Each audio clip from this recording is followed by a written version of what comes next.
অন্ধকারের ঠিকানা পর্ব ২ বাড়ির ইতিহাস। ব্যাকগ্রাউন্ড মিউজিক রহস্যময় এবং চাপা উত্তেজনার আবহ। সকালটা অস্বাভাবিকভাবে শান্ত ছিল, যেন কিছুই ঘটেনি। কিন্তু আমি জানতাম কিছু একটা হয়েছে, কারণ দুঃস্বপ্ন কখনো শরীরে আঙুলের দাগ রেখে যায় না। স্বরের তীব্রতা বাড়বে। আমি আয়নার সামনে দাঁড়িয়ে কবজির কালচে ছাপগুলো দেখছিলাম।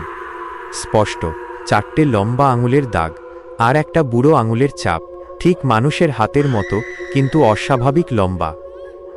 1 প্রতিবেশীর সতর্ক বার্তা। গম্ভীর এবং নিচু স্বরে। বাইরে বেরোতেই পাশের বাড়ির সেন কাকু আমাকে দেখে থমকে গেলেন। রাত কেমন কাটল? তার প্রশ্নটা অদ্ভুত ছিল। আমি হেসে বললাম, ভালোই। তিনি কয়েক সেকেন্ড চুপ করে থেকে বললেন, ওপরে গিয়েছিলে? আমার বুক ধক করে উঠল। তিনি নিজেই ফিসফিস করে বললেন, ও ঘরে রাতের পর যাস না বাবা, তোর মা শেষ দিকে খুব বদলে গিয়েছিল। 2 সেই পুরনো স্মৃতি। আবেগী কিন্তু ভয়ার্ত টোন। মায়ের অসুস্থতার সময় আমি কলকাতায় পড়তাম। বাবার ফোনে জানতাম মা নাকি মাঝরাতে কারো সঙ্গে কথা বলতেন ও দাঁড়িয়ে আছে আলমারির পাশে, ও দরজার ফাঁক দিয়ে দেখে, ওর চোখ নেই। ডাক্তাররা বলেছিলেন প্যারানয়া, কিন্তু বাবা একবার আমাকে বলেছিলেন আমি নিজেও কিছু কিছু শুনেছি। তারপর তিনি আর কখনো বিষয়কাল তোলেননি। 3 গোপন কক্ষের সন্ধান। রহস্যময় গতিতে আমি সিদ্ধান্ত নিলাম বাড়িটা বিক্রি করার আগে পুরোটা ঘুরে দেখব। স্থপতি হিসেবে আমি জানি পুরনো বাড়িতে অনেক সময় লুকোনো চিলকোঠা বা শিল করা ঘর থাকে। ওপরে উঠতেই আবার সেই ঠান্ডা হাওয়া। দিনের আলোতেও করিডোরটা অদ্ভুত অন্ধকার। মায়ের ঘরে ঢুকে আলমারিটা সরাতেই কট করে একটা শব্দ হলো। অবাক হওয়ার ভঙ্গি।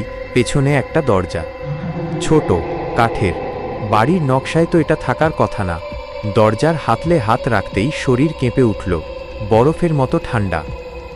4 লুকোনো সিঁড়ি ও পায়ের ছাপ। উত্তেজনা বাড়বে। দরজা খুলতেই ভেতর থেকে এক ধরনের বাসি, পচা গন্ধ বেরোল। ভেতরে সরু সিঁড়ি নেমে গেছে নিচের দিকে। আমি ফোনের টর্চ জ্বালালাম। প্রতিটা ধাপে ধুলো। মনে হচ্ছে বহু বছর কেউ নামেনি। কণ্ঠস্বর কাঁপবে, কিন্তু ধুলোয় একটা জিনিস স্পষ্ট, নতুন পায়ের ছাপ। নিচের দিকে গেছে। আমার গলা শুকিয়ে গেল। আমি তো এইমাত্র দরজা খুললাম। তাহলে এই ছাপ কার? 5 অন্ধকার ঘর ও বন্ধ দরজা। শ্বাস প্রশ্বাসের শব্দসহ নিচে নামতেই ছোট একটা ঘর। জানলা নেই।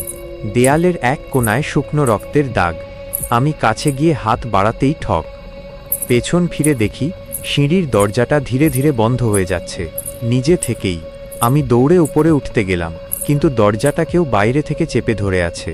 আমি চিৎকার করলাম, কে? ফিসফিস করা কণ্ঠ, তারপর সেই চেনা গলা, মায়ের গলা। তুই নিচে কেন এলি? এটা তো ওর ঘর। 6 চরম মুহূর্ত। দ্রুত এবং ভয়ার্ত কণ্ঠে হঠাৎ দরজা খুলে গেল। আমি করিডোরে আছাড় খেয়ে পড়লাম। কেউ নেই, কিন্তু মায়ের ঘর থেকে আসছে হালকা হাসির শব্দ। আমি ভেতরে ঢুকলাম। ঘর খালি, তবু স্পষ্ট শুনলাম, ঠিক আমার কানের কাছে, ওকে তুই দেখেছিস, এখন ও তোকে দেখবে। গ্লাস ভাঙার শব্দ, সাউন্ড এফেক্ট। হঠাৎ আয়নাটা চূর্ণ বিচূর্ণ হয়ে ফেটে গেল। আর সেই ফাটলের ভেতর 1 সেকেন্ডের জন্য আমি যা দেখলাম, আমার পেছনে দাঁড়িয়ে আছে সেই কালো চোখের মেয়েটা, কিন্তু এবার তার মুখে আমার মায়ের চেহারা। মিউজিক হঠাৎ থেমে যাবে, মাইনাস ব্ল্যাকআউট।